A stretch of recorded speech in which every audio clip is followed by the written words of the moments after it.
been slashing our armed forces, won't commit to 2%, is happy for us not to be able to defend our islands. I think Mr Juncker has given us the answer.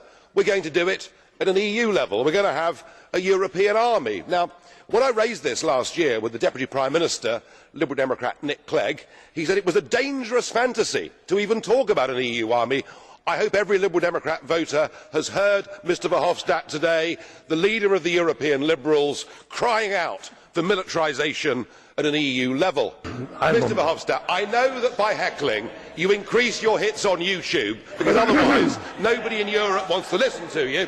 The point I was making is this: the opportunity is being seized, and Mr Juncker said we must convey to Russia that we are serious. Who do you think you are kidding, Mr Juncker? We do not want any part of an EU army, and I doubt the rest of the peoples of Europe do either. Thank you. I was in this chamber at the time when Libya was attacked. I heard the Liberals and the Greens screaming, frothing at the mouth, for us to bomb Libya, for us to become militarily involved, because we believed that would make things better. My view, sir, is if you look at Afghanistan, if you look at Iraq, if you look at Libya, and you look at the attempt to back the rebels in Syria, many of whom have now morphed into ISIS, we see that our recent foreign military interventions have made things worse, not better. The good guys, bad guys story, really I take from your own Foreign Secretary and party member William Hague, who of course was urging the international community to arm the rebels, something that struck me, given we know Al-Qaeda's involvement, as being total and utter madness. I am cynical and sceptical, as are much of the European public, about who has used those weapons until we get the full report and we get the intelligence right. We went to war in Iraq being told that Saddam had weapons of... Why don't you shut up and listen for a change? You really must be the vilest, rudest man in European politics. And you rant on, and the chair lets you get away with it because you're the former Prime Minister of Belgium. Well, there we are. So, Mr Tannock, I understand what you're saying. I understand something ghastly has happened here, but before you take military action, you need to be certain you're going to make things better and not worse. Well, I'm afraid what we got was you. And I'm sorry, but after that performance earlier that you gave, and I don't want to be rude, but you know, really, you have the charisma of a damp rag and the appearance of a low-grade bank clerk. You appear to have a loathing for the very concept of the existence of nation-states. Perhaps that's because you come from Belgium, which of course is pretty much a non-country.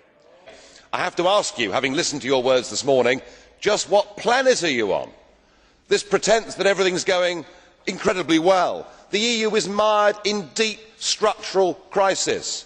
You say the EU is fantastic in a recent comment.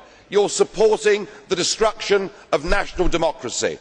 But it's with reference to Greece that I'm most concerned about you, because when faced with their recent enslavement, you said, "We lived for many years as a non-sovereign country under Soviet occupation.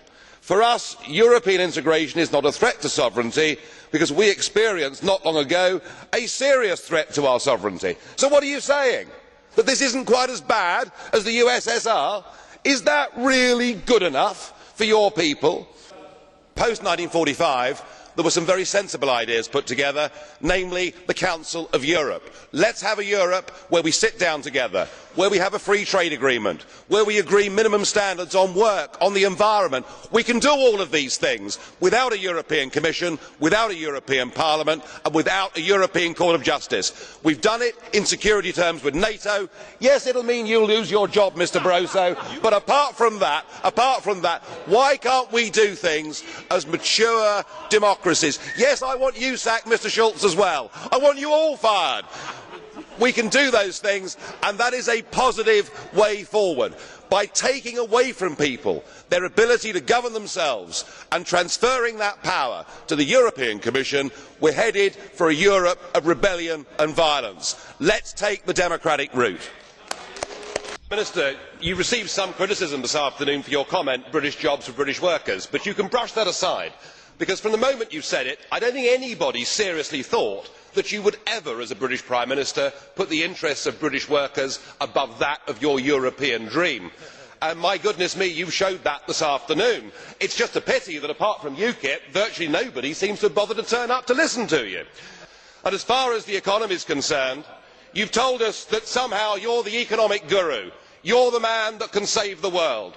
Well, I remember very well your first big act as Chancellor when you sold 400 metric tonnes of gold on the world's exchanges at $275 an ounce. At today's valuation, that would be $10 billion higher.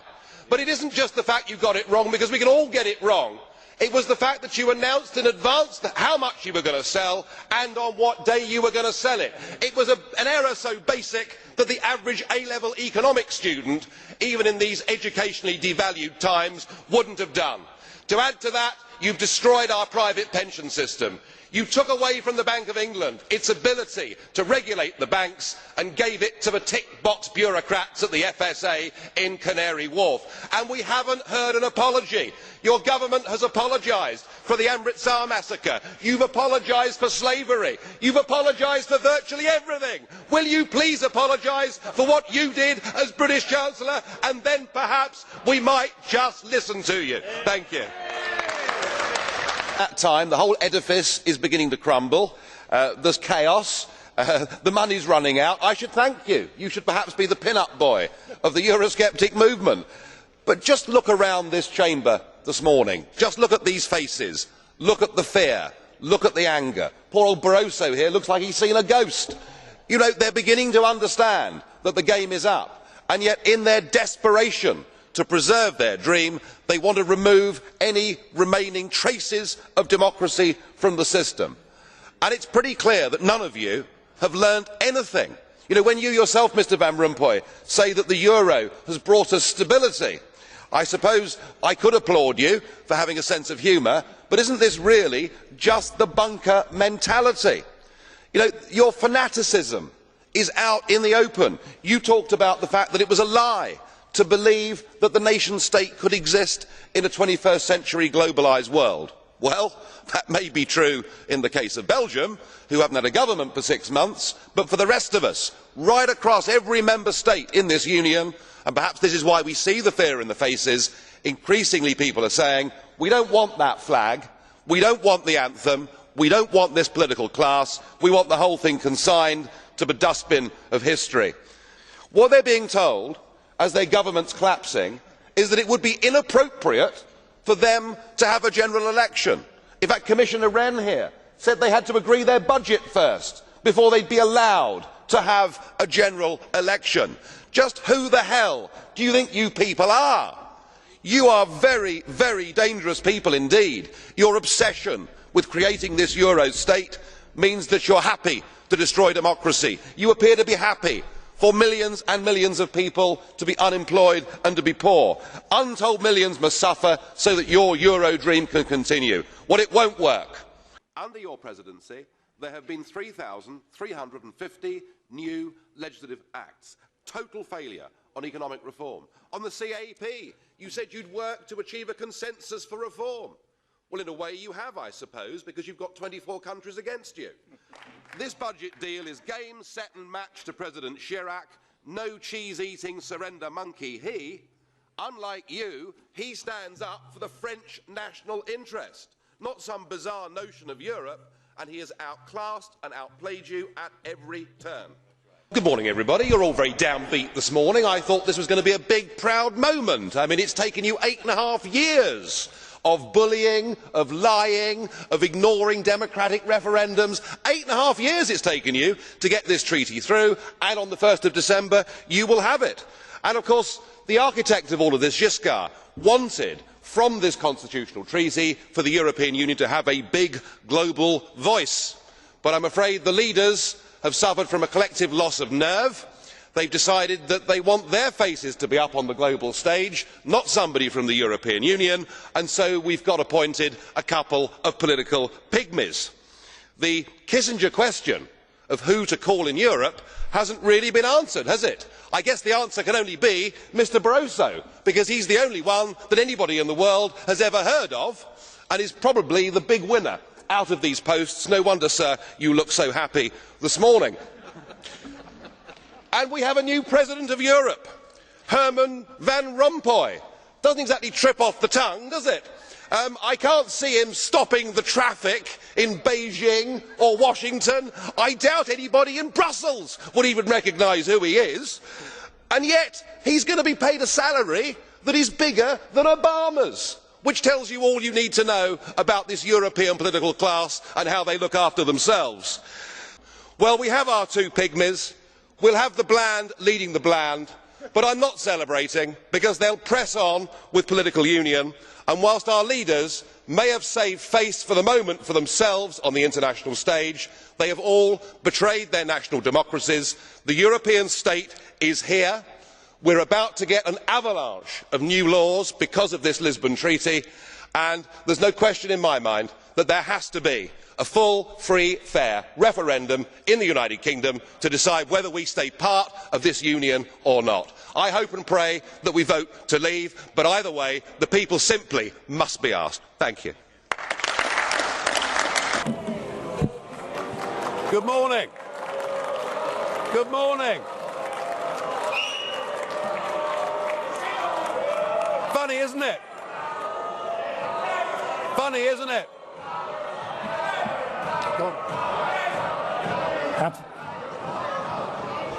Thank you very much for that very warm welcome. How things have changed.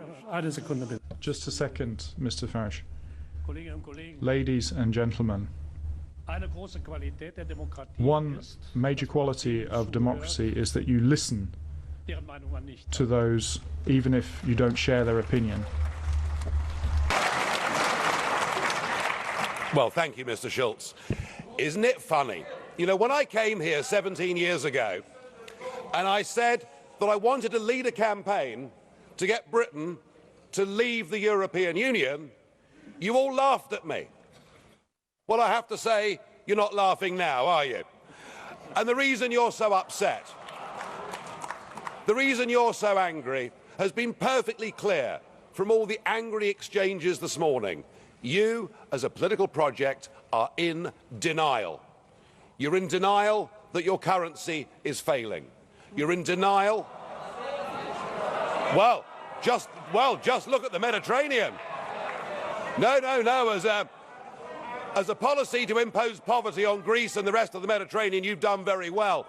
And you're in denial over Mrs. Merkel's call last year for as many people as possible to cross the Mediterranean into the European Union, has led to massive divisions between countries and within countries. But the biggest problem you've got, and the main reason the United Kingdom voted the way that it did, is you have, by stealth, by deception, without ever telling the truth to the British or the rest of the peoples of Europe, you have imposed upon them a political union.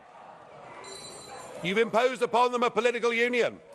And when the people in 2005 in the Netherlands and France voted against that political union, when they rejected the Constitution, you simply ignored them and brought the Lisbon Treaty in through the back door. What happened? What happened last Thursday was a remarkable result. It was indeed a seismic result, not just for British politics, for European politics, but perhaps even for global politics too, because what the little people did, what the ordinary people did, what the people who have been oppressed over the last few years and seen their living standards go down, they rejected the multinationals, they rejected the merchant banks, they rejected big politics, and they said, actually, we want our country back, we want our fishing waters back, we want our borders back. We want to be an independent, self-governing, normal nation. And that is what we have done, and that is what must happen. And in doing so, we now offer a beacon of hope to Democrats across the rest of the European continent. I'll make one prediction this morning. The United Kingdom will not be the last member state to leave the European Union. So the question is, what do we do next? Now, it is up to the British government to invoke Article 50. And I have to say that I don't think we should spend too long in doing it. I totally agree, Mr Juncker, that the British people have voted. We need to make sure that it happens.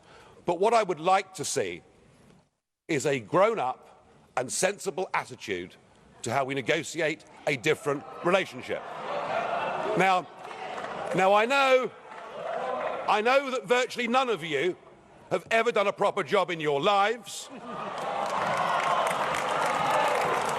or worked in business, or worked in trade, or indeed ever created a job. But listen, just listen. Herr Farage, Augenblick. Mr. Farage, just a second. Ladies and gentlemen, I do understand that you're getting emotional, but you're acting like UKIP normally acts in this chamber, so please, don't imitate them.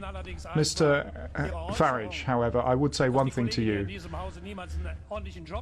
The fact that you're claiming nobody has done a decent job in their life, you can't really say that. I'm sorry. No, you're quite right, Mr. Schulz. UKIP used to protest against the establishment, and now the establishment protests against UKIP. So something has happened here. Let us listen to some simple, pragmatic economics. We, between your countries and my country, we do an enormous amount of business in goods and services. That trade is mutually beneficial to both of us. That trade matters. If you were to decide to cut off your noses, to spite your faces, and to reject any idea of a sensible trade deal, the consequences would be far worse for you than it would be for us. And even no deal is better for the United Kingdom than the current rotten deal that we've got. But if we were to move to a position where tariffs were reintroduced on products like motor cars, then hundreds of thousands of German workers would risk losing their jobs. So why don't we just be pragmatic, sensible, grown-up, realistic, and let's cut between us a sensible tariff-free deal, and thereafter recognise that the United Kingdom will be your friend, that we will trade with you, we will cooperate with you, we will be your best friends in the world.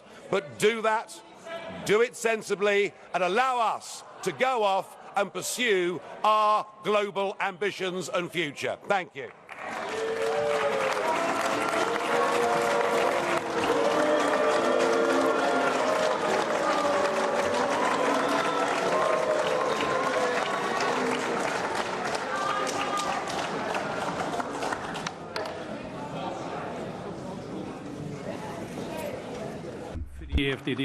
And now on the EFDD, Mr. Farage. The London stock market's rallying strongly this morning. It is now 12% up since its February lows. Sterling is weak, but then it started declining from July 2014. And the Prime Ministers of Australia and New Zealand are now vying for who can be the first country from outside the EU to do a trade deal with the United Kingdom. Things are looking pretty good. The only upheaval is political upheaval, where we've seen a Prime Minister resign, and indeed the British Commissioner, Lord Hill, resign. They've both done so, I think, for the right reasons. You never know, we may be getting rid of a Labour Party leader as well. But upheavals in politics can actually be a very healthy and a very good thing. And I got into politics because our political class in Britain led us towards a European political project. So if that result last week sweeps a few of them away, so be it. But I am looking forward next year to celebrating our Independence Day on June the 23rd.